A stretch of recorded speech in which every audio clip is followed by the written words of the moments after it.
le monde, le docteur Rando Redotte depuis la cour du palais communal de Conseillon. Étant donné que ça faisait un bon bout de temps, aujourd'hui nous allons faire un métacom, en commençant par le plus récent, qui est celui d'un certain Normie.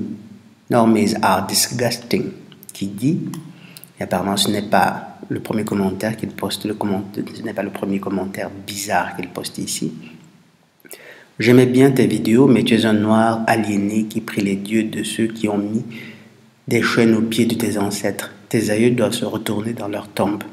Évidemment, là, vous avez le commentaire de l'abruti qui ne s'est jamais donné la peine d'écouter d'autres vidéos de la chaîne du Dr Rando, qui ne s'est jamais donné la peine d'essayer de comprendre, d'aller en profondeur justement dans ma doctrine, mais qui, après avoir écouté 2-3 vidéos, se dit qu'il a les éléments nécessaires pour pouvoir faire un tel jugement.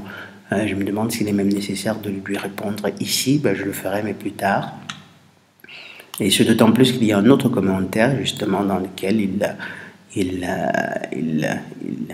il fait des propos quelque peu, disons, désobligeants. Bien évidemment, qui n'ont pas vraiment de fondement pour quelqu'un qui ne s'est pas donné la peine de m'écouter, il ne s'est pas donné la peine d'aller en profondeur, d'écouter, d'essayer d'avoir une vue d'ensemble sur mon propos. Et de toute façon, il y a 33 qui lui a répondu, qui lui a donné une réponse satisfaisante, à mon avis, et je lis 33. Alors il semble avoir transcendé la religion et semble donner des cours spirituels de pragmatisme. Il y a un écart d'altitude entre votre raisonnement traduit dans ce commentaire et le travail fourni et développé dans cette vidéo. Tout à fait. Comme le sujet de cette chaîne est la construction, la critique doit l'être ou, en tout cas, en lien avec son contenu. Justement, je crois que c'est suffisant pour l'heure. Ensuite, nous avons Ryan, 3265. Ryan, je me rappelle de toi. Quel immense plaisir de vous revoir, Dr Rando. J'espère que vous allez bien. Je vais bien. Je tiens le bon bout, disons. Toi aussi, je l'espère. Ensuite, nous avons Compte Utile. Bonjour, bonsoir, Compte Utile. Bonjour, rappel pour tous les frères. Proverbe 31. Mais là, je crois que c'était un ancien commentaire. Qu'est-ce que nous avons ? Là, je crois qu'il y a des commentaires qui n'apparaissent pas. J'ignore précisément pourquoi. Ils ont disparu comme ça tout à coup. J'ai même essayé de changer d'ordinateur, mais il n'y a pas moyen de les retrouver. En fait, il s'agissait des commentaires de, par exemple, d'anciens résidents de la commune de Conseillon, Jean Chevigne et Ryan, qui me souhaitaient un bon retour. De toute façon, quoique je ne retrouve pas aux commentaires, je vous remercie justement. Et merci aussi pour votre fidélité. Commentaires visibles, des commentaires qui remontent à un mois ou un peu plus. Donc nous avons le commentaire de Compte Utile 6611. Compte Utile, je te salue, en espérant que ce soit vraiment toi. Rappel pour les frères, Proverbe 31, verset 3.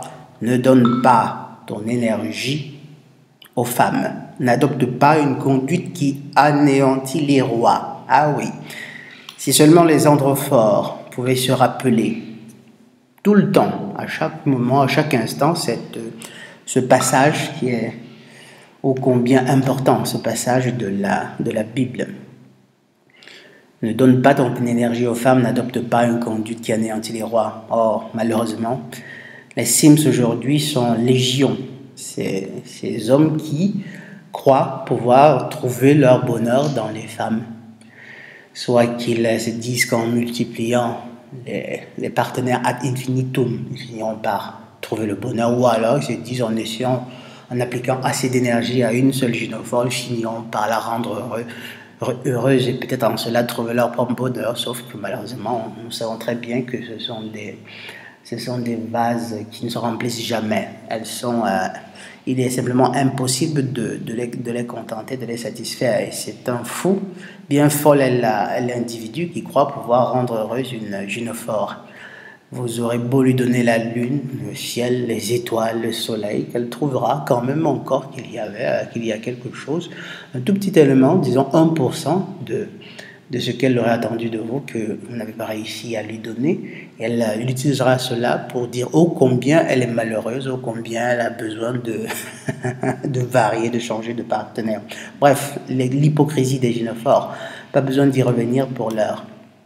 Ensuite, nous avons un commentaire de Youstri. Le pèlerinage fait partie d'un des 5 piliers de l'islam. Et oui, l'islam est régi par des règles. Et tourner autour de l'édifice de la pierre noire en fait partie. Dis-moi dans ta religion, Yeshua, y a-t-il aucun précepte à suivre?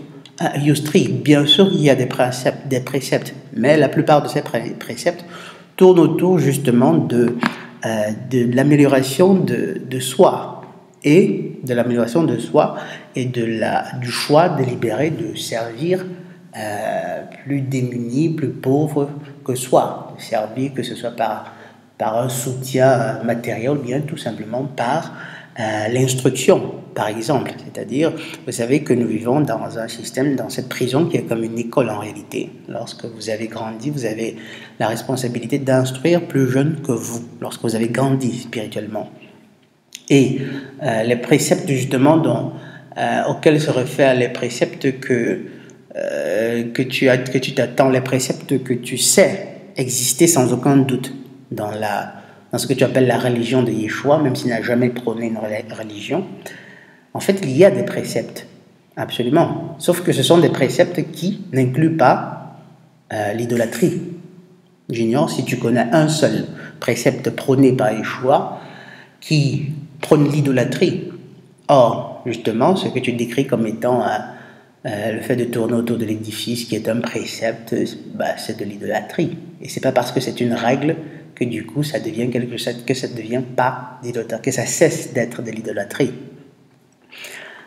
L'aumône également est un pilier de l'islam, soit, ce qui est une très bonne chose, dont l'un n'empêche pas l'autre, cher Ando, et la misère humaine perdurera. Ce n'est pas une fatalité cependant, ce n'est vraiment pas une fatalité, cher Youstri.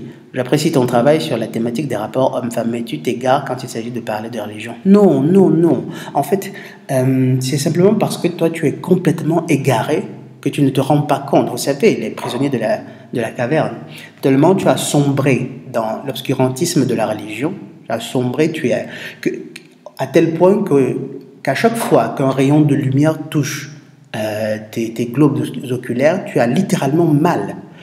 Que de te dire, en fait, c'est parce que tellement tu es versé dans la religion, tellement tu es complètement pris de cette religion, que tu es vraiment littéralement incapable de te décentrer pour voir justement que le fait de tourner autour d'une pierre n'apporte rien, ni à ton évolution spirituelle, et encore moins à la croissance de l'humanité, à une amélioration d'autres êtres humains. Littéralement, c'est de l'idolâtrie.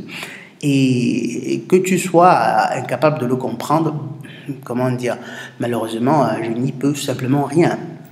Et un autre élément très intéressant, c'est de voir que c'est partant de ce simple élément, c'est-à-dire que de cette banalité qui est même évidente pour toute personne qui a réussi à trouver la force de regarder de façon objective cette règle ou bien cette tradition, telle d'un unique élément qui, crois-moi, est une pierre dans l'océan justement des savoirs ou bien des choses que j'apporterai des connaissances que j'apporterai sur la spiritualité sur cette chaîne. C'est partant de cet unique élément que tu trouves que concernant la religion, je m'égare. Non, je ne m'égare pas. Je ne m'égare pas du tout. Peut-être à la limite, je te considérerais la possibilité de m'égarer parlant de spiritualité. Parce que ce ne sont pas des éléments pour lesquels notre matérialité nous empêche de percevoir beaucoup de ces éléments pour la plupart des personnes. Mais parlant des religions, non, il n'y a pas de chance que je m'égare en affirmant que les religions, en réalité, c'est des religions organisées, ne servent pas Dieu. Et le simple fait que tu sois incapable de le comprendre prouve à quel point c'est toi, l'égaré, Youstri. Absolument. Tu te dis vraiment qu'on appartient, je vous l'ai dit plusieurs fois, aussi longtemps que vous resterez affiliés à ces religions organisées, ne vous en faites pas, vous irez droit contre le mur. C'est garanti. Il faut être quelque part complètement détaché d'un amour vrai pour l'Éternel, d'une volonté profonde de servir l'Éternel, pour être incapable pour être incapable de voir que de toute l'histoire, ces religions organisées n'ont apporté rien d'autre que des massacres, un service indéfectible en faveur d'Iblis, du Seigneur ténébreux. Toutes les religions organisées, je répète, toutes les religions organisées. Et c'est bien dommage.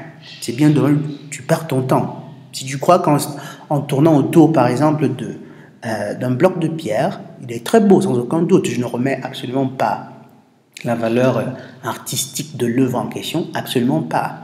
Je ne remets pas non plus en question ton droit de te taper des vacances à faire ce que tu veux. Seulement, n'essaie pas, je ne remets même pas en question en réalité ton droit de te convaincre toi-même que tu es en train de servir l'Éternel. Mais ne viens pas nous raconter des conneries. Et au moins la décence décence, objectivité, pour une personne qui n'est pas déjà capable de voir que c'est de l'idolâtrie, je ne sais pas trop si c'est raisonnable de s'attendre à un quelconque degré d'objectivité. Mais bref, continuons ton commentaire. Quant à ta diatribe contre l'islam et autres religions, bien sûr, sauf la tienne, évidemment, car seul toi est dans le vrai, dans la science infuse. Voilà justement je ne sais pas si je devrais dire la bêtise ou la naïveté, que devrait-on dire, des personnes qui, plutôt que de rechercher la vérité, se contentent d'essayer, sont beaucoup plus préoccupées par l'idée de défendre leur position, leur religion. Tu devrais t'être rendu compte que justement, je n'ai absolument aucune religion. Mais alors, pas du tout. Ai-je jamais prétendu vouloir créer ou bien défendre une religion? Absolument pas. La seule chose à laquelle j'encourage les personnes, c'est de s'améliorer chaque jour en recherchant leur Dieu. Et plus intéressant encore, sans oublier justement que rechercher leur Dieu en tenant compte des révélations qui ont été faites, des révélations qui sont consignées dans beaucoup de textes sacrés, dont les 3 premiers, Tanakh, l'Ancien Testament, le Nouveau et le Coran. Après, il y a d'autres textes sacrés qui sont très édifiants.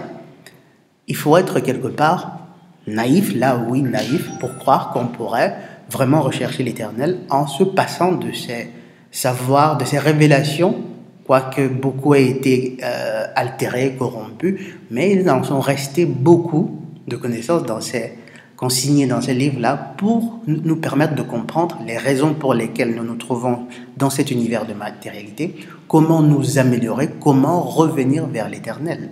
Je n'ai jamais prôné une religion. Est-ce que tu comprends, Yustri? C'était comment ton nom, Yustri? Donc,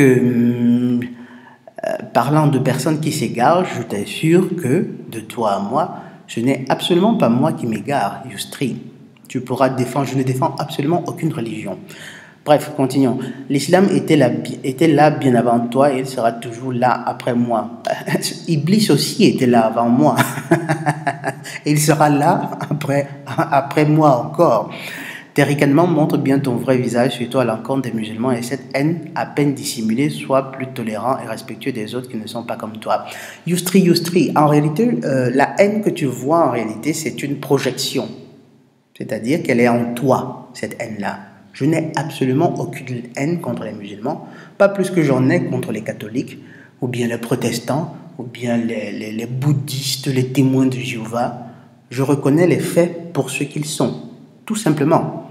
C'est-à-dire un ensemble de personnes, d'adultes, qui sont capables de lire l'histoire disponible, l'histoire de tous les méfaits objectifs, c'est les méfaits historiques qui sont attestés, de tous ces groupes religieux qui peuvent voir encore les méfaits de ces groupes, de ces religions organisées, aujourd'hui encore, mais qui choisissent délibérément quand même d'embrasser ces groupes-là, simplement parce qu'ils ont besoin de béquilles psychologiques. C'est tout voilà ce que je vois, ce sont des faits objectifs. Maintenant, une fois de plus, la soi-disant haine contre les musulmans dont tu parles, en réalité, c'est une projection. Cette haine-là, elle est dans ton cœur, Yustri. Elle est dans ton cœur. Après, ricanement ou pas ricanement, on a bien le droit de ricaner, de rigoler et de faire ce qu'on veut, tant que justement, à moins que justement mes recadrements ne te mettent mal à l'aise ou bien ne te mettent hors de toi. Si c'est le cas, je te donne une solution très très très pratique. N'écoute plus mes vidéos, aussi simple que ça. Tu n'as pas besoin d'être là à les écouter, à les regarder. Là, tu n'apportes simplement rien comme argument, comme fait. Le fait de dire que l'islam était là avant moi, c'est pas un argument. C'est une banalité, ce n'est vraiment pas un argument. Iblis aussi était là avant moi, et il sera encore là avant moi. Ce sont des esprits. Et encore, bref. Continuons. Ensuite, nous avons Joël Nyansa, waouh, qui est surpris. Et là, un autre commentaire bizarre qui remonte à 4 mois de Normies are disgusting. Moi personnellement, en lisant le profil de cet individu, j'ai presque l'impression qu'il s'agit d'une andromèle ou d'un gynomal en réalité. Parce que lorsque vous lisez Normies are disgusting, ça veut dire quoi? Les personnes normales sont dégoûtantes. Après, nous ignorons à quoi il se réfère quand il ou elle parle de personnes normales. Peut-être qu'il pourra nous éclairer un jour. Il dit, tu es malgré toi un agent du système. Comment, en tant qu'homme noir, tu crois les bêtises écrites dans un bouquin qui cautionne l'esclavage? Le justicier ose te dire qu'il faut te soumettre à son bourreau, peu importe la façon dont il te traite. Les noirs sont égarés, même sur le plan spirituel, c'est affligeant. Oh là là, une fois de plus, j'ignore combien de fois, je ne sais pas trop combien de fois je devrais répéter ces choses-là. Que les noirs comme peuple soient égarés spirituellement, ben oui. Là, on est absolument d'accord. Je compte faire une vidéo justement pour vous l'illustrer, même à quel point des fois vous avez envie, vu que je m'y trouve en ce moment où je vous l'ai dit quelquefois, vous avez parfois envie je vais presque dire, de leur vomir dessus, quoi. C'est-à-dire un degré de stupidité, de bêtise, de cruauté. Après, ce sont pas des comportements qui sont exclusifs aux Noirs. Seulement, lorsque vous imaginez qu'ils ont des problèmes vraiment sérieux et qu'ils se trouvent à passer le temps à faire toutes sortes de conneries, ça vous donne vraiment de la nausée. Bon, mais disons que c'est le point sur lequel nous sommes d'accord avec Normies. Il dit, tu crois les bêtises écrites dans un bouquin. En fait, tu devrais te donner la peine de lire ce bouquin, comme tu le dis. Parce que si tu t'étais donné la peine de lire ce bouquin, tu comprendrais que, peu importe les altérations qu'il a subies, et là on se réfère principalement à l'Ancien et au Nouveau Testament, il y reste encore, désolé pour les bruits de moto, il y reste encore suffisamment d'informations, de connaissances, de savoir, permettant justement de naviguer toutes les adversités de ce monde-ci, de comprendre les raisons profondes de notre présence ici, de comprendre même quelle est la nature de l'univers dans lequel nous vivons, quelle est la nature des enveloppes charnelles dans lesquelles nous sommes encastrés, quelle est la nature de cette double prison où nous nous trouvons. Et des bêtises, le fait d'avoir écouté une de ces bêtises comme ça te suffit. Une hirondelle ne fait pas le printemps, mon ami. Ensuite, il dit qu'il cautionne et justifie l'esclavage. Mais non. Ce degré d'ignorance est simplement affligeant. Malheureusement, il se trouve que, je vais y revenir une seule fois, comme ça, au passage. La conception que nous avons de l'esclavage n'est pas la même, ou bien elle n'est pas la même que celle qui était pratiquée, celle dont font référence les Saintes Écritures. En réalité, la plupart des individus aujourd'hui, lorsqu'on dit esclavage, ils pensent principalement à l'esclavage des Noirs, qui était probablement l'atrocité la plus extrême qu'un groupe ait pu vivre. Il y a de fortes chances que ce fût le cas. C'est à ça qu'on pense, que la plupart des personnes pensent aujourd'hui. Mais à cette époque-là, il ne s'agissait pas de ça. Ce n'était pas cette forme d'esclavage-là. C'était une sorte de servitude consentie. Je vais te donner un exemple qui est vraiment très plausible et qui peut encore aujourd'hui régler beaucoup de situations bizarres, compliquées. Deux amis, par exemple, l'un d'eux l'individu A a demandé un prêt à l'individu B, une grosse somme d'argent, 10 000 euros. Il a la ferme volonté de les lui restituer au bout de 3 ans parce qu'il se dit l'entreprise que je vais monter va me rapporter assez d'argent pour que je lui rembourse. Sauf que c'est aléatoire. Les choses ne se passent pas comme il aurait voulu. Au bout de ces 3 années, peut-être même encore, il va d'abord demander une prorogation de 3 années, mais même au bout de 2-3 prorogations, il se rend compte qu'il ne réussit littéralement pas à restituer cette dette-là. Et c'est son ami. Et lui, l'individu A, est une personne honnête, de bonne foi. Par le passé, qu'est-ce qu'ils auraient fait? Il aurait dit, mon ami, écoute, comme tu peux le voir, je me trouve dans la situation, je ne réussis littéralement pas à te restituer cet argent. Permets que je bosse pour toi pendant une certaine période de temps, on fera les calculs, pour pouvoir te restituer, pour que ça compte comme restitution de cet argent-là. Aussi simple que ça, aussi simple que ça. Probablement, si tu n'es pas capable de concevoir une telle chose, ou bien la justice qui se trouve dans un tel choix, ou bien dans un tel parcours, c'est probablement parce qu'à la base, tu dois être quelqu'un, une personne de mauvaise foi, tout simplement. Bref, ne rajoutons rien d'autre à cela. Ensuite, nous avons le commentaire de Hibiscus Galantiti qui dit une vidéo pour pousser l'homme à l'adultère et la polygamie sans culpabiliser. Pourquoi est-ce qu'on devrait culpabiliser tout en accablant la femme, soi-disant, elle enfante? Là aussi, Hibiscus, ça doit être une gynophore. Ça doit être une gynophore. Et là, je ne voudrais même pas donner d'explication. Pourquoi? Parce que ça ne servira à rien. Ça ne servira à rien, peut-être à la limite pour édifier ceux qui nous écoutent. En attendant, ce n'est pas pour... dans l'espoir que cette gynophore puisse changer. Vous savez, elles ont atteint un niveau d'imbécilité qui leur a ouvert les portes, justement, qui a ouvert les portes à beaucoup d'esprits démoniaques qui les possèdent littéralement. Parce que si elles trouvent le fait de parler de l'enfantement, qui est une fonction du corps féminin, elles trouvent que prétendre que l'adultère de la femme, de la gynophore, est plus grave à cause de cela, ce serait raconter des balivernes. Vous voyez, cette personne n'a même pas la capacité de concevoir la fragilité d'un être humain, d'un tout petit bébé. Probablement une avorteuse. On continue, mais l'homme transmet son ADN et ses gènes au bébé aussi en passant. Ben oui, personne ne l'a jamais nié. Un homme adultère ramasse toutes les mauvaises vibrations des femmes pour les transmettre à sa femme et ses enfants. Il en ramasse quelques-unes, mais la femme en général en ramasse beaucoup plus que lui, sans aucun doute. Et même la dynamique physique de l'acte sexuel le démontre. Pourquoi? Parce que la femme, elle est essentiellement passive. Elle reçoit essentiellement. C'est-à-dire même d'un point de vue purement physique, elle reçoit essentiellement. Il y dépose des choses. Et même d'un point de vue maintenant vibratoire ou bien métaphysique, elle reçoit beaucoup plus qu'elle ne cède. Parce que c'est un fait, c'est une règle, c'est une loi justement de cet univers-ci. D'où le fait que l'adultère de la gynophore soit beaucoup... Et en plus, je devrais revenir sur le thème de l'adultère.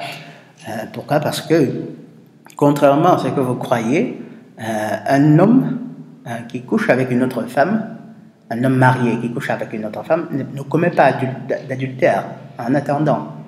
Il ne commet pas d'adultère, pourvu que la femme ne soit pas mariée. L'homme marié qui couche avec une femme qui n'est pas mariée ne commet pas d'adultère. Il ne commet d'adultère que lorsque cette femme-là est mariée. Il pourrait commettre quelque autre péché lorsque cette femme-là n'est pas mariée. Ça pourrait être peut-être un acte de violence, de viol ou un acte de pédophilie, mais lorsque c'est un acte consentant par les deux parties, l'homme marié ne commet pas d'adultère. Vous devez le comprendre. Contrairement à la femme qui, elle, à partir du moment où elle est mariée, si elle couche avec une quelconque autre personne, là, elle commet un adultère. Ah oui, je sais parfaitement que ça va être... On a l'impression d'y voir des prérogatives, des privilèges que l'Éternel aurait donnés aux androphores. Oui, c'est précisément le cas. Des privilèges qui sont simplement dus à leur haute élévation spirituelle, qui devrait leur permettre justement, par le contrôle, l'autorité qu'ils auraient sur les gynophores, de guider ces dernières vers l'Éternel. Parce que vous le vouliez ou non, ce sont des faits que vous pouvez observer si vous réussissez à avoir assez d'objectivité et de bonne foi, assez de calopistie. Les gynophores, lorsqu'elles ne sont pas guidées par des hommes, elles se détruisent. Elles n'ont pas de boussole morale. Elles feront 9 fois sur 10 les mauvais choix. 9 fois sur 10, parce que leurs choix sont dictés par des émotions, par une profonde hypocrisie, par leur capacité à s'hypnotiser, à se mentir à elles-mêmes. Il n'y a pas de logique, ce n'est que du chaos. Les gynophores, sans la guidance, sans le leadership des androphores, se détruisent. Bref, elles mènent le monde dans l'état dans lequel il se trouve en ce moment.